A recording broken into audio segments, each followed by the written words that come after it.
இப்ப எல்லாம் இப்ப கிடைக்கிறது, எல்லாம் எல்லா தேசத்துலயும் கிடைக்குமா? இல்ல எல்லா காலத்திலயும் கிடைக்குமா? இப்பயே இந்த வாரம் கண்டினியூ ஆச்சுன்னா நீங்க தேய்ச்சிக்கிற சோப்பு ஒன்றும் கிடைக்காது. 4 மாசம் போச்சுன்னா எல்லாம் அஸ்மாசமே தான்.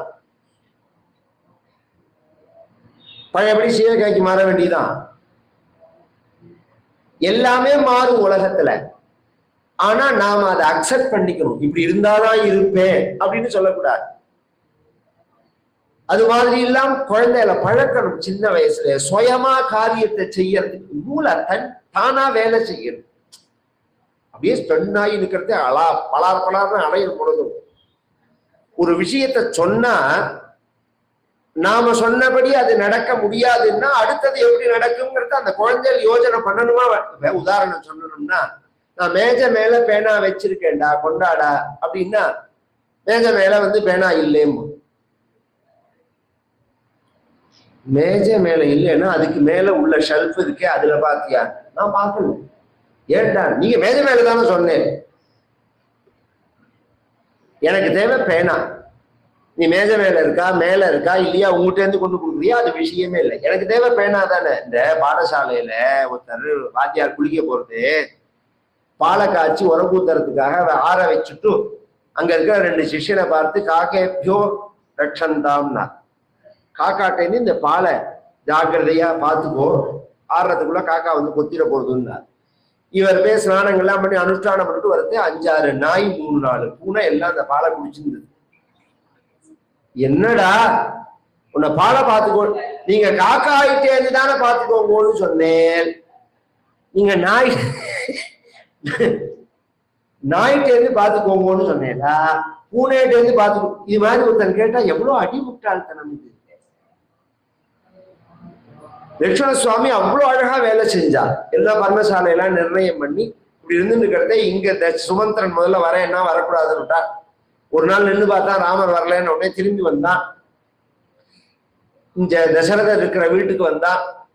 தசரதர் கேட்டார், ராமர் என்ன சொன்னார், லட்சுமணர் என்ன சொன்னார்?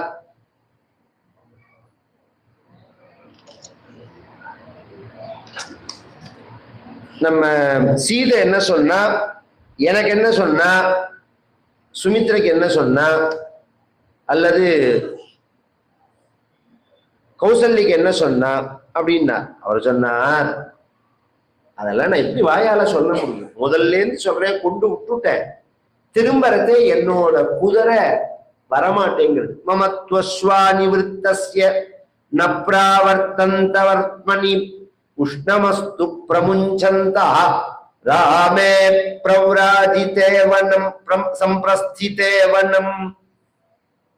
இந்த பக்கம் அயோத்தி பக்கம் திரும்பினா குதிரை திரும்ப மாட்டேங்கிறது. மமத்வஸ்வான்னா என்னோட குதிரை, இது கழுதை இல்லை. கழுதையா இருந்தா நம்ம சொன்னதை கேட்காதது. இந்த பத்ரி கேதார்லாம் போனவாளுக்கு புரியும். அதுக்கு ஒரு சிஸ்டம் உண்டு. மேல ஏறணும்னா மேலதான் ஏறும், திரும்பி இறங்கணும்னா இறங்கதான் இறங்கும். இறங்கின உடனே ஒரு தடவை 1/2 மணி நேரம் அதை விட்டுடணும். சில பேர் நடந்து போறேன்னு போறது பாதிக்கு மேல நடக்க முடியாது, திரும்பி வர அந்த கதிரைய வரையான்னு கேட்பா, அவன் வரமாட்டேன்னு சொல்லிட்டு போவான். கவனிச்சு எல்லாம் தெரியும் உங்களுக்கு. ஏன் வரமாட்டேன்னு சொல்றான்? அவ்வளவு திமிரு அவனுக்குன்னா? திமிரு இல்ல, அந்த குதிரை கேட்காது சொன்னதை. என்னோட நான் வருஷம் போவேன், என்னோட வந்திருந்தாரு, அனுபவம் தானே வாழ்க்கை. என்னோட ஒரு பையன் வந்தா அவன் நடக்கவே முடியலன்ட்டான், கண்ணன்னு பேர். 3-4 குதிரைக்காரன் கேட்டேன், ஒரு 1000 ரூபாய் கூடவே தரேன்டா வாடான்னு. கடைசியில ஒத்த மட்டும் இருங்கோ அப்படின்னு சொல்லிட்டு அந்த குதிரையோட குதிரை இல்ல அது கழுதை, அது காதுல போய் சொன்னான் அப்படின்னு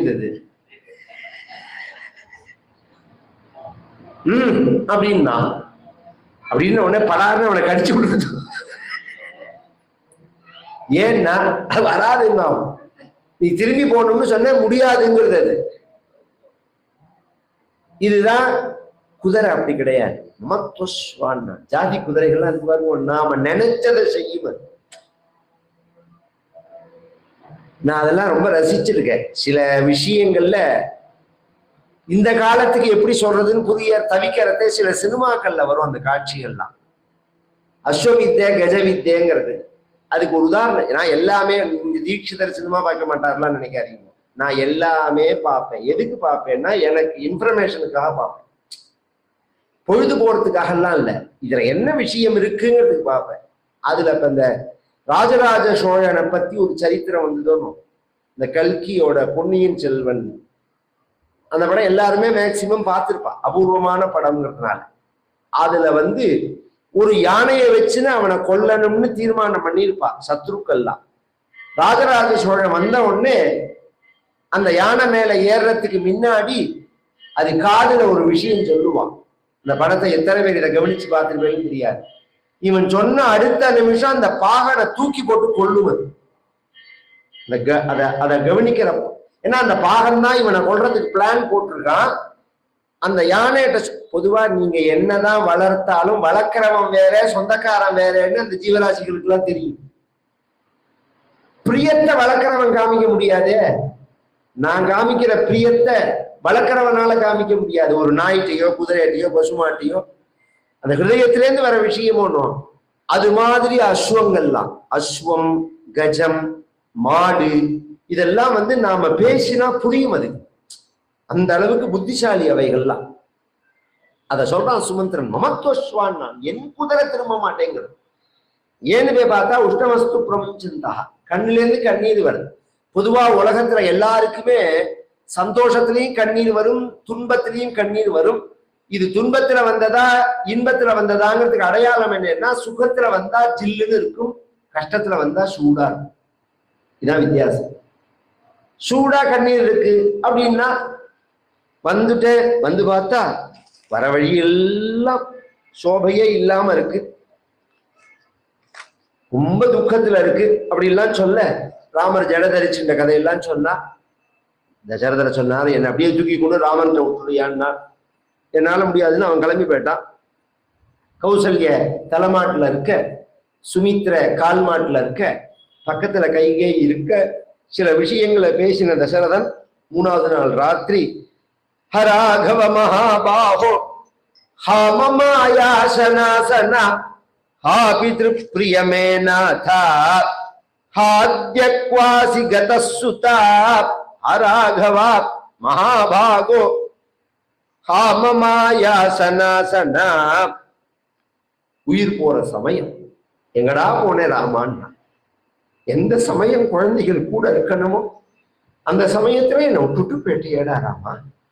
இது மாதிரி ஒரு உயிர் பிரிகிற காலமா இருந்தா அந்த தலையை தூக்கி மடியில வச்சுட்டு நல்ல பாலோ ஜலமோ கங்கா ஜலமோ வாயில விட்டு ராமராமா சிவசிவான்னு சொல்லி அப்படி தடவி கொடுத்து, கண்ணை இது பண்ணி மார்பை தடவி கொடுத்து, இந்த ஆசுவாசப்படுத்துறதுக்கு தானடா குழந்தைகள். இப்படி விட்டுட்டு போயிட்டேடா ராமா. மம ஆயாச நாசனா. இங்க தீர்த்தம் வேணுமான்னு கேட்கறதுக்கு ஆள் கிடையாது. இருக்கா கேட்கல. ஹா பித்ருப்பிரியா, என்ன பிரியம் உனக்கு அப்பாட்டா, பாப்பா பாப்பான்னு சுத்தி சுத்தி வருவே, என்னை விட்டுட்டு போறதுக்கு உனக்கு எப்படி மனசு வந்து? மே நாதா ஹாத்யக்வாசி கதசுதா அப்படின்னு சொல்லிவிட்டு, ஹா கௌசல்யேன சிஷ்யாமி ஹா சுமித்ரே தபஸ்வினி. கௌசல்யே, உனக்கு நான் ஒண்ணுமே பண்ணல, உன்னை சந்தோஷமாவே வச்சுக்கல. சுமித்ர, நீ என்கிட்ட ஒண்ணுமே கேட்டதே கிடையாது, வாழ்நாள்ல ஒண்ணு கூட என்கிட்ட கேட்டது கிடையாது. ஒரு புடவை வேணும், நகை வேணும்னு கேட்டது கிடையாது. இப்படி கூடயா ஒருத்தர் இருப்பா? உனக்கு ஏதாவது வேண்டாமான்னு நான் கேட்பேன். இதே பூவு மஞ்சள் குங்குமத்தோட நான் இருந்தா போறோம்னு சொல்லல. நீ என்கிட்ட சொன்னது அந்த ஒரு விஷயம்தான், அதை கூட நான் பறிச்சுன்னு கிளம்புறேன். ஹானிர்சம் சே மமாமித்ரே கைகயி குலபாம்சினி. உன்னை நான் நினைக்க கூடாது, கைகை இருந்தாலும் என்னோட பத்னி ஆயிட்டு. எவ்வளவு சொன்னேன் உங்ககிட்ட, ராமனை காட்டுக்கு அனுப்பாத, எனக்கு உயிர் போயிடும்னு சொன்னேன், கேட்கலையே அப்படின்னு சொல்லிட்டு இப்படி சொல்லிட்டே ராஜா உயிரை விட்டுட. அப்புறம்தான் பார்க்கறான், எப்ப பார்த்தாலும் தெரியல. உடனே வசிஷ்டருக்கு சொல்ல, வசிஷ்டர் டேக் ஓவர் பண்ணினுட்டான். இதெல்லாம் இருக்கு. ஏன்னா ராஜா இல்லாம ஒரு க்ஷணம் இருக்கக்கூடாது ராஜ்யம். அதனால வசிஷ்டர் டேக் ஓவர், ராஜாவாயிட்டார். இந்த மாதிரி சமயங்கள்ல அவர் வசிஷ்டர் ராஜ ரிஷி தான் ராஜாவா ஆவா. உடனே பரதனுக்கு சொல்லி அனுப்ப, இந்த சரீரத்தை பதப்படுத்திட்டு பரதனுக்கு சொல்லி அனுப்ப. பரதன் வந்தான். 15 நாள் கழிச்சு இதுல ஒரு ஆச்சரியம் சொல்றேன். இந்த காலத்துலதான் கோவில்லாம் வந்தது, அதுக்கு முன்னாடி கோவில்லாம் கிடையாது, இயற்கையை தான் வழிபட்டார்கள் ஜனங்கள் அப்படின்னு என்னவோ கதையை கட்டி விடுறான். கேட்கறவன் எல்லாம் முட்டாள் நினைச்சிட்டு இருக்கான். லட்சக்கணக்கான வருஷம், ஆயிரக்கணக்கான வருஷம் முன்னாடி நடந்த இந்த ராமாயணத்துல ஒரு சிஷ்டாச்சாரத்தை சொல்றான். என்னன்னா, கிராமங்கள்ல ஒருத்தர் இறந்தா கோவில மூடுவா, தெரியுமா? கோவில சாத்திருவா. தசரதன் இறந்ததுனால கோவில்லாம் சாத்தப்பட்டு இருக்குன்னு ராமாயணத்துல இருக்கு. தேவாகாராணி சூன்யாணி அப்படின்னு. எல்லா ஜனங்களும் பரதனை பார்த்து முகத்தை சுளிக்கிறத பார்த்தான், வருத்தப்படுறத பார்த்தான். நேர கைகையில வந்தான். என்ன நடந்தது? ஏன் எல்லாரும் இப்படி இருக்கா? அப்பா எங்க? ராமன் எங்க? அண்ணா எங்க? நான் அப்பா யாகம் பண்ணுவார், அண்ணா பட்டாபிஷேகம் பண்ணுவார், அதுக்குதான் என்ன கூப்பிட்டான்னு நினைச்சேன். இப்படி இருக்கே, என்ன விஷயம்னு கேட்டான். என்னமோ திரும்பி திரும்பி அப்பா அப்பா அப்பாங்கிறிய. யாகதி சர்வபூதானா தாங்கதிந்தே பிதாகதா. உங்க அப்பா உடம்பு என்ன இரும்பால செஞ்சு வச்சிருக்க? நாய் நெறியில செத்தா எங்க போகணும் அங்க போயிட்டா அவங்க பண்ணணும் அப்படியே சொல்றான். இதே ராமர்கிட்ட பரதன் சொல்லும் போது மகான்கள்லாம் எங்க போவாளோ அங்க போவா. யாஜூக்க சதாங்கதி அப்படின்னு சொல்ல போறான் பரதன். அவாவா பேசுறதேவே அவாவாளுடைய மரியாதை தெரிஞ்சுக்கணும், மனசுல எந்த அளவு அவ வச்சிருக்காங்க. என்னாச்சுரா? அப்பாவுக்கு நன்னாதானே இருந்தார் உடம்புன்னா, புத்திர சோகத்தினால என்னால். எந்த புத்திரன் தேர்ந்துனால்? ராமன் தேர்ந்துனால். ராமனுக்கு என்ன பிரச்சனைன்னா? ராமனுக்கு ஒன்றும் பிரச்சனை இல்லை, ராமனுக்கு காட்டுக்கு போயிட்டான்னா. ஏன் காட்டுக்கு போயிட்டான் ராமன் அப்படின்னா, உங்க அப்பா தான் அனுப்பிச்சான்னா. இது வரைக்கும் அப்பா அப்பான்னு மரியாதையா சொன்னவன் அந்த கிழவனுக்கு என்ன ஆச்சுன்னா, ராமனை ஏன் காட்டுக்கு அனுப்பிச்சான்னு கேட்டான். புத்தி தடுமாறி போயிட்டான்னா, அவரா அனுப்பல, மத்வாக் பத்தா, என் வார்த்தைக்கு கட்டுப்பட்டு அனுப்பிச்சான். பலந்தேன்னா அடிப்பாவின்னான் அம்மாவியே. ராமனை காட்டு அனுப்பிச்சதுனால உனக்கு என்ன பலன்னு கேட்டான். தவதராதீசதா, நீ ராஜாவாகணுங்கிறதுக்காக தான் இத்தனை திட்டம் பிளான் பண்ணினேனான்னா. பரதன் என்ன தெரியுமோ சொன்னான் உடனே? செத்தேன்னா. ஹா ஹதோஸ்மின், உலகம் உள்ள பரியந்தம் எனக்கு கெட்ட பேரை வாங்கி வச்சுட்டேன். ராமாயணம் சொல்றவா அத்தனை பேரும் என்ன தெரியுமா சொல்லுவா? பரதனுக்காக கைகேயி வரம் கேட்டா, பரதனுக்காக கைகேயி வரம் கேட்டா அப்படின்னு. நீ பண்ண இந்த அயோக்கியத்தனத்துல என்னையும் சம்பந்தப்படுத்தி தானே பேசுவா. இனி எனக்கு அம்மாவே கிடையாது, நீ உன்னை கொன்னுடுவேன். ஏன் கொல்லாம விடுறேன்னா, நான் திரும்பி ராமனை பார்த்தேன்னா ராமர் என்னோட பேச மாட்டார், அம்மாவை கொன்ன பாவின்னு. அதுக்காக உன்னை விடுறேன். இனி எனக்கு நீ அம்மா கிடையாது, உன் மூஞ்சில நான் முழிக்க மாட்டேன்னு சொல்லிட்டு எனக்கு அம்மா கௌசல்யதான்னு கௌசல்ய நோக்கி போறான். இதுக்குள்ள கௌசல்யும் சுமித்திரியும் பேசிட்டு வரா. கௌசல்ய சொன்னா, பரதன் தீர்க்கதரிசினம். பரதன் ரொம்ப கெட்டிக்காரன், வருங்காலம் தெரிஞ்சவன். அம்மாட்ட முன்னாடியே சொல்லி வச்சிருப்பான், நல்ல சந்தர்ப்பம் வரதே ராஜ்யத்தை வாங்கி வை அப்படின்னு சொல்லி வச்சிருப்பான். அந்த பரதன் வந்துட்டானா, வா நம்ம பார்க்கலாம்னு இப்படி பேசிண்டே பொறுத்து ஒரு பிராகாரம் மாதிரி. இந்த பக்கம் இவ வரா, அந்த பக்கம் பரதன் வரத பார்க்க முடியாது. ஆனா சப்தம் கேட்கும். பரதன் கேட்டுண்டே வந்துட்டான். சில பேர் நாம இல்லைன்னு நினைச்சிருந்து ஒரு விஷயத்த சொல்லிட்டு நாம வந்தா ஒரு ஒரு திக்குன்னு ஆயிடுவாள். உடனே உளருவா, உன்னை பத்தி தான் பேசியிருந்தேன், இப்பதான் நினைச்சிருந்தேன் அப்படின்லாம் சொல்லுவா. அது மாதிரி எல்லாம் கௌசல்யா ஒன்னும் அலட்டிக்கவே இல்லை. நேர பரதனை பார்த்து கேட்டார், உங்க அம்மாட்ட சொல்லி வச்ச ராஜ்யம் உனக்கு கிடைச்சதா பரதான்னு கேட்டான். இதந்தே ராஜ்ய காமஸ்ய ராஜ்யம் பிராப்தம கண்டகம் சம்பிராப்தம் வத கைகேய்யா ஸ்ரீக்ரம் க்ரூரேண கர்மணா பிரஸ்தாப்ய சீரவசனம் புத்திரம் மே வனவாசினம் கைகயி கங்குணம் தத்ர பஷ்யதி க்ரூரசாலினி க்ரூரதர்ஷினி க்ஷிப்ரம் மாமபி கைகேயி பிரஸ்தாபயிதும் அர்ஹதி. உங்க அம்மாட்ட சொல்லி வச்ச ராஜ்யம் உனக்கு கிடைச்சுதா பரதா? நீனோ உங்க அம்மாவோ இந்த அரசையோ சொத்தையோ அடையுங்கோ, நான் அதுல ஒன்னும் ஆட்சேபையே சொல்லல. எனக்கு அதுல எனக்கு எதிர்ப்பெல்லாம் கிடையாது. ஆனா இந்த சொத்தை அடையறேங்கிற பேர்ல என் புள்ள ராமன பரதேசி மாதிரி காட்டுக்கு அனுப்பிச்சத்துல நீங்க என்னடா சுகத்தை கண்டேன்னு கேட்டு. தலையில ஜட, இடுப்புல மரபுதியோட ராமனை காட்டுக்கு விரட்டி விட்டாலே இதுல உங்களுக்கு என்ன சுகம் அப்படின்னு உடனே தசரதன் பரதன் நடுங்கி போயிட்டான்.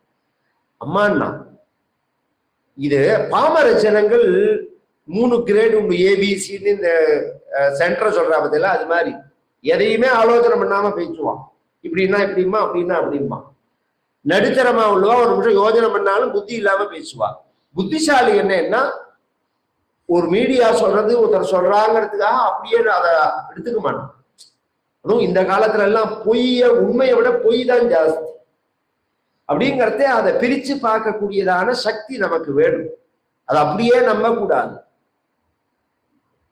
நீங்க அது மாதிரி உள்ளவர் இல்லை, சாதாரண பாமரன் சொல்லலாம். நீங்க சொல்லலாமா என்னை பத்தி தப்பா சொல்லலாமா? எங்க அம்மாட்ட நான் ராஜ்யம் வேணும்னு கேட்டிருப்பேனா? எங்க அம்மாவோட கர்ப்பத்துல நான் கருதரிச்சத்திலேருந்து எனக்கு ராமன் மேல என்ன பக்தின்னு உங்களுக்கு தெரியாதா? தெரிஞ்ச நீங்க அப்படி பேசலாமா? ஆரியே கஸ்மாதஜானந்தம் கர்ஹசே மாமகல்பிஷம் விபுலாஞ்ச மம பிரீத்திம் ஸ்திராம் ஜானாசி ராகவே. நான் ராமன் காட்டுக்கு போகணும்னு நினைச்சிருந்தா இன்னென்ன பாப்பம் பண்றவன் எங்க போறானோ அங்க நானும் போவேன். கிருதா சாஸ்திரானுகா புத்தி மாபூத்தஸ்ய கதாச்சன. ராமன் காட்டுக்கு போகணும்னு நினைச்ச பாபிக்கு வாழ்நாள் முழுவதும் நாஸ்திகவாதியாவே போட்டோம். இதான் முதல் சாபமே, பரத சபதம்னு பேரு. நாஸ்திகவாதியா போனா என்ன சார்னா சௌக்கியமா இருக்கலாம். நாஸ்திகவாதியா போனா ஏகப்பட்ட ட்ரஸ்ட் அதை வச்சுன்னு இன்னொருத்தரையே உள்ள விடாம நாமளே ஆயிரக்கணக்கான கோடி எல்லாம் அனுபவிக்கலாம். அதெல்லாம் பூர்வ ஜென்மம். நாஸ்திகவாதியா உள்ள எல்லாருக்குமே அதை கிடைச்சு விடுறதா என்ன? பிச்சைக்கார மாதிரி ரோட்ல சுத்தமா எத்தனையோ பேர் இருக்கான். ஒண்ணு தெரிஞ்சுக்கோங்க, இந்த ஜென்மா மனுஷ ஜென்மா. இதுல வாக்கு கொடுத்திருக்கார், கண்ணு கொடுத்திருக்கார், காது கொடுத்திருக்கார், கை கால் கொடுத்திருக்கார், யோசிக்கிறதுக்கு பகிர்ந்து அறியறதுக்கு அறிவு கொடுத்திருக்கார். அத உபயோகிக்காம தெய்வம் இல்லை, தர்மம் இல்லை, சாஸ்திரம் இல்லை, புண்ணியம் இல்லை, பாவம் இல்லைன்னு பேசினா அடுத்த ஜென்மா இது கிடையாது. பகவான் பகவத்கீதையில சொல்றான், சிபாமி அஜஸ்ர, இறக்கிறேன் கீழேன்னா. நீ இதெல்லாம் கொடுத்ததுனாலதானே திமிரா பேசின. கை இருந்தாதானே, வாய் இருந்தாதானே, காது இருந்தாதானே, கால் இருந்தாதானே எல்லாத்தையும் கட் பண்ணிட்டா. புழு பூச்சியா பிறந்தா என்ன பண்ண முடியும்? அதுவும் பிரத்யேகமா நாயி பன்னியாதான் பிறப்பான். ஏன் இத காக்கஸ்வ சூக்கரஜதிங்கிறா? காக்கா நாய் பன்னியா பிறப்பான். இது மாதிரி நாஸ்திகவாதிகள்லாம் ஏன் அப்படி சொல்றதுன்னா, இந்த 3 மேல நமக்கு இறக்கமே வராது. ரோட்லயே பாருங்க, வலைய வச்சு நாயை பிடிச்சிட்டு போறான். நாய் மேல ஹைவேல எத்தனை நாய் அடிபட்டு கிடக்கு. கிராமத்துல ஒரு சின்ன பூங்குட்டி ஆட்டுக்குட்டி மேல காரை ஏற்றிட்டு நீங்க அண்ணட விட முடியாது. 10,000 ரூபாய் கொண்டா, 15,000 ரூபாய் கொண்டாமோ. இத்தனை நாய் அடிபட்டு கிடக்கே யாராவது திரும்பி பாக்குறாள? ஏதாவது ஒரு இதுன்னா பண்ணி அத்தனை குழி வெட்டி இறக்கும்பா. பண்ணியை பார்த்தாலே ஜுகுப்சிதமா இருக்கும். இதெல்லாம் நாம எல்லாரும் வெறுக்கிற மாதிரி உள்ள ஜென்மாவா இருக்கும். அதான் விஷயம். இப்படி எல்லாம் சொல்லிவிட்டு தசரதனை போய் பார்த்து அழுது, நான் வந்துட்டேன்ப்பா, நான் பட்டாபிஷேகம் பண்ணி வைக்கிறேன்ப்பான்னு சொல்ல, அவன் இருந்து போயிட்டான்னு சொல்ல. அப்புறம் தசரதனை கொண்டு போய் சம்ஸ்காரங்கள்லாம் பண்ணி 12 நாள் முடிஞ்சு 13வது நாள் அன்னைக்கு நீ பட்டாபிஷேகம் பண்ணிக்கோ பரதான்னு சொல்ல, நான் பண்ணிக்க மாட்டேன், பண்ணிக்க வேண்டியவர் ராமர் தான். அதனால பட்டாபிஷேகத்துக்குள்ள சாமான்கள்லாம் நான் அடுத்துட்டு நான் ராமரை தான் கும்பிட போறேன்னு வசிஷ்டர் முதலிய எல்லாரையும் அழிச்சுட்டு 3 மாதாக்களையும் அழிச்சுட்டு, சிலதெல்லாம் என்ன சொல்றது வரதுன்னு புரியல. இப்போ ஒருத்தர் காலம் ஆயிட்டான்னா 13வது நாள் சுபஸ்வீகாரம்னு பண்றோம். எல்லாருக்கும் தெரியுமா தெரியாதா? இவ என்ன தெரியுமோ, இவன் சினிமா போறத நிறுத்திக்கல, ஹோட்டல்ல போய் திங்கிறத நிறுத்திக்கல, மற்ற சௌக்கியத்தை நிறுத்திக்கல, கோவிலுக்கு போறத நிறுத்தி போடுவான். முதல்ல இந்த 1 வருஷம் நேர் கர்த்தாவா உள்ளவா அல்லது அந்த 10 நாள் தீட்டு காத்தவா எங்க போக கூடாதுன்னா மலை மேல உள்ள கோவிலுக்கு போக கூடாது. பெரிய நதிகள் தாண்டி போக கூடாது. அசுத்தி அவளுக்கு. அந்த காரியங்கள்லாம் பண்றதுக்கு சுத்தி கிடையாது. 13வது நாள் அன்னைக்கு சுபஸ்வீகாரம் பண்ணுன்னு நம்ம உள்ளூர்ல உள்ள கோவிலுக்கு போகணும். நம்ம கோவிலுக்கும் போகலாம், குலதெய்வம் கோவிலுக்கும் போகலாம். விசேஷமா கொண்டாடக்கூடாது. விசேஷமா பகவானுக்கு செய்யற புஷ்ப அலங்காரம் எல்லாத்தையும் பண்ணுங்கோ, சுவாமிக்கு ஒரு நைவேத்தியம் பண்ணுங்கோன்னு சொல்லணுமே தவிர நான் புதுசு கட்டிக்கிறேன், நான் பாது கட்டிக்கிறேன், நான் விசேஷமா பண்டிகைகள் ஆத்திர பட்சணங்கள் எல்லாம் பண்றேன் அப்படிங்கிற மாதிரி பண்ணக்கூடாது. இந்த ஒரு வருஷம் நாம பண்ற புண்ணிய காரியங்கள்லாம் அவளை போய் தான் சேரும். இதுல இன்னொன்னு சொல்றேன், கௌசல்ய, கைகேயி, சுமித்ர 3 பேரும் கணவன் காலமாகி 15 நாள் தான் ஆறுது. பரதனோட கூட போனால்னு இருக்கு. அதுக்காக சொல்ல வர, வெளியிலேயே போகக்கூடாது, அங்க போகக்கூடாது, இங்க போகக்கூடாது அப்படிலாம் கிடையாது. ஓரளவு அதுல நியமம் உண்டு. அத விஷயம் தெரிஞ்ச வாழ்க்கை கேட்டுக்கணும். தெய்வ விஷயமா உள்ளதெல்லாம் தடுக்க வேண்டாம். ஒரு மகான்கள் வந்தா போலாம், கதைக்கு வரலாம். ஆனா கதைக்கே வரலன்னா மாமா போய் 1 வருஷம் கூட ஆகல, சாப்பிடாம இருக்குமா, 3 வேளை காபி குடிக்காம இருக்குமா மாமா போனதுனால, அதெல்லாம் பண்ணிட்டு தானே இருக்கும். கதைக்கு வர்றதுக்கு என்ன இருக்கு? கிருஷ்ணன் கோவில்ல பொழுது முடிஞ்சா பார்த்த கிருஷ்ணன் கோவில் தானே அது. இதுக்கு வர்றதுக்கு என்ன இருக்கு? இதெல்லாம் தெரிஞ்சுக்கணும் நாம. ஒரு உதாரணம், இந்த கிருஷ்ணன் கோவில்ங்கிறதுனால கிருஷ்ணன் கோவிலுக்கு வேணாம். இவன் கிளம்பி போறாள், போற வழியெல்லாம் அழகா நிர்மாணம் பண்ணியிருக்காள். கங்கை கரைக்கு போன உடனே முதல்ல குகன் சந்தேகப்பட்டான். அப்புறம் பரதனோட பக்தியை தெரிஞ்சுட்டு பரதன் ராமர் ஜட தரிச்சிருந்தார்னு உடனே குகனும் ஜட தரிச்சிருந்தான். மறுநாள் கங்கையை தாண்டி பரத்வாஜ ஆசிரமத்துக்கு போன உடனே பரத்வாஜர் சொன்னார், எல்லாரும் இங்க சாப்பிட்டு போகணும்னா. நான் சைன்யத்தோட வந்திருக்கேன், வெறுமனை வரல, எத்தனை பேர் வந்தாலும் சாப்பிடலாம்னா. இத்தினூண்டு 10க்கு 10 குடிச்சால தான் வருதா. என்ன பண்ணினாருன்னா, அத்தனையும் தபோபலம். இந்த கேட்டரிங்னு ஒண்ணு இருக்கு பத்தியில, இது ஒரு 25-30 வருஷம் இருக்கும்னு நினைக்கிறேன். இது ஆமா 90, 85, 90 தான் இது வர ஆரம்பிச்சது. வெளியில போனோம்னா, வைதீகத்துக்கு எல்லாம் போனோம்னா, சில ஆத்துல எல்லாம் நான் கவனிச்சதை சொல்றேன். பூஜை கஜை எல்லாம் நடக்கும். அந்த மாமி சமையல் பக்கமே போக மாட்டான். ஜபம் பண்ற வாழ்க்கை திக்கு திக்குன்னு இருக்கும். என்ன ஆச்சு, சமையல் நடக்கிறதா இல்லையா, இன்னைக்கு சாப்பாடு உண்டா கிடையாதா அப்படின்னு தோணும். இப்படி நினைச்சுட்டே இருக்கிறதே 10:30 மணிக்கு திப்பு திப்பு திப்புன்னு 10 பேர் வருவான். கையில தூக்கு எல்லாத்தையும் எடுத்து எல்லாத்தையும் கொண்டு வச்சா, என்ன மாமின்னா வெளியில சமைச்சு வர்றதுன்னு சொல்லுவான். இந்த ஒரு ஐடியாலஜி இருக்கு பாருங்க. இது இதுவும் ராமாயணத்துல இருக்குங்கிறதுக்காக சொல்ல வர, ரெடிமேடா. இப்படி கண்ணை மூடி கண்ணை திறந்தா இங்க லோக்கல் கேட்டரிங் கிடையாது, இது தேவலோக கேட்டரிங்.